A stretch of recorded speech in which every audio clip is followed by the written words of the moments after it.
Three words that describe how I'm feeling in this moment. Definitely anxious. That's one word.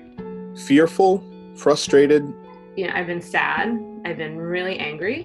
Like, how do you encapsulate the feeling of a million words in a word? I'm vulnerable because my immune system pretty much doesn't exist, as I'm going through chemotherapy for the last 4 months.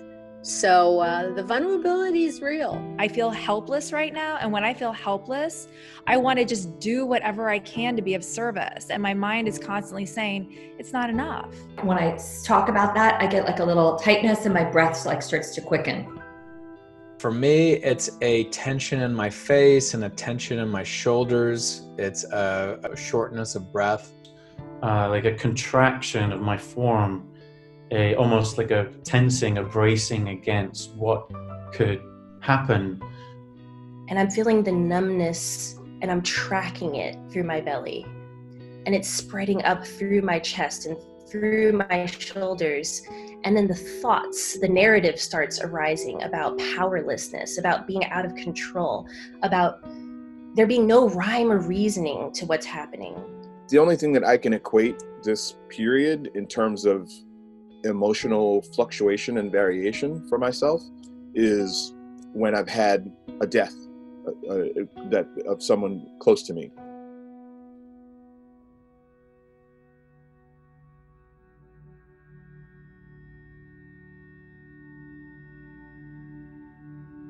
The grief came a handful of days ago, and I started to feel a little down, and there was some sadness that was there.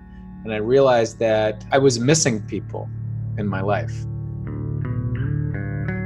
It's a challenge, kind of obviously, right? It's a challenge for us to do what's being asked of us, which is to not engage with others. So it's a challenge to think again about the collective for me and community versus the individual. And we are all undergoing a collective trauma right now. Now, the trauma varies person to person, right? So some people are hit much more directly, and whether that direct hit is their own illness, an illness of a family member, loss of a job, or whether it's a bit more indirect that we're seeing this, we're all experiencing this trauma of just like the rug being pulled out from under us. The definition that I often refer to with trauma is that it's anything that overwhelms our capacity to cope and respond. And that's exactly what's happening, right? We can't cope and respond. The healthcare system can't. Our government isn't coping and responding. And so many individuals feel like they can't cope and respond. Our capacity to cope is being overwhelmed.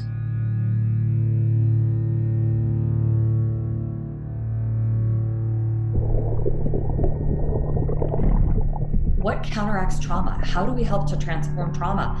It's resilience. It's really about how can we model, how can we self-regulate, and how can we hold what is happening with compassion.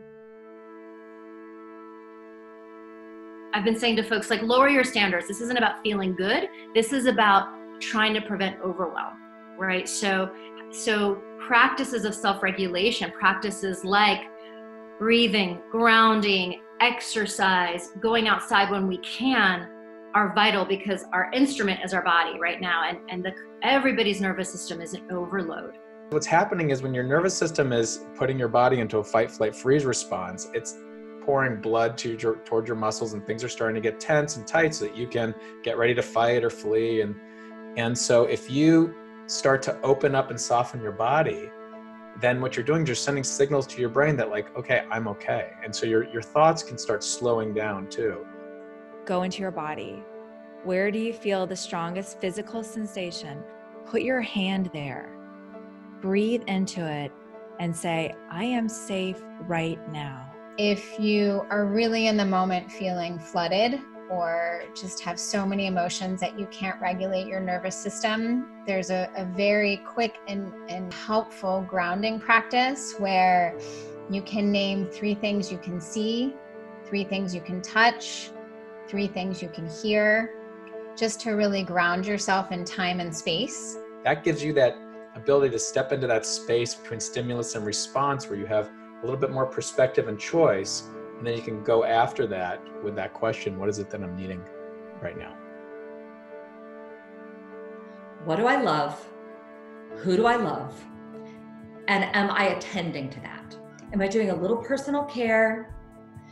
Am I like thinking about how I want to spend my time? Am I nourishing myself? Am I connecting to friends? And am I connecting to myself? Curiosity, I would say, is the main tool that I have right now to not fall apart. So when those waves of grief are rising really strong, when I'm feeling the forces of disintegration inside of myself, then I can say, oh, all right, let me bring my microscope.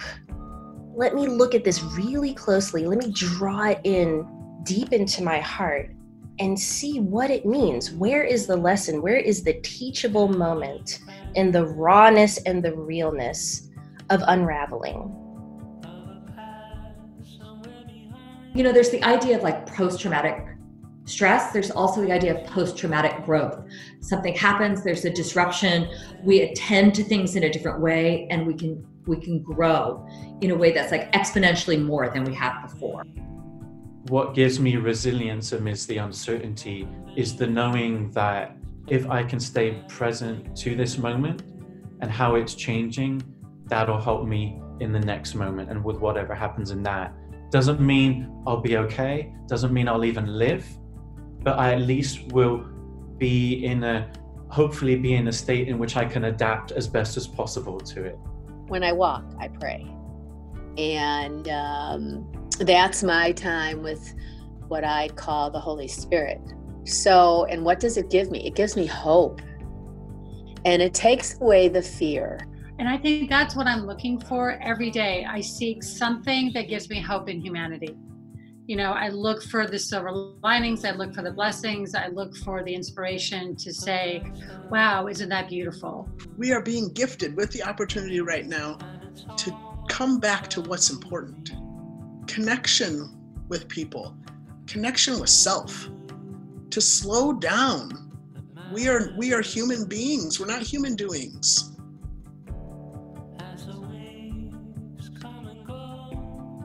We're freaking out because this is an unprecedented time. But at the same time, the creative thinkers, the people who can think outside of that box, are looking for other ways to look at it, other perspectives. And that's just because, as a creative thinker, that's your true north. True north is to look for another way to think about it. I don't know if my mind is big enough to be able to see all the good that could come out of it. And I want to keep the door open for that unknown in a really genuinely true, positive light. I think people have to remember and hold it close to them. If you let it go, then of course it's going to go back to where it is, because, the weight of our culture is much heavier than the energy it takes to change it. This world might bring you to your knees, but you can always choose what direction you'll be facing,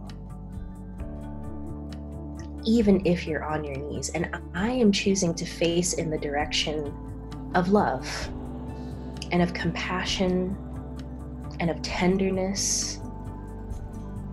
And I for damn sure am on my knees right now, but I do know what direction I'm facing. And that's how I'm choosing to surf all of this.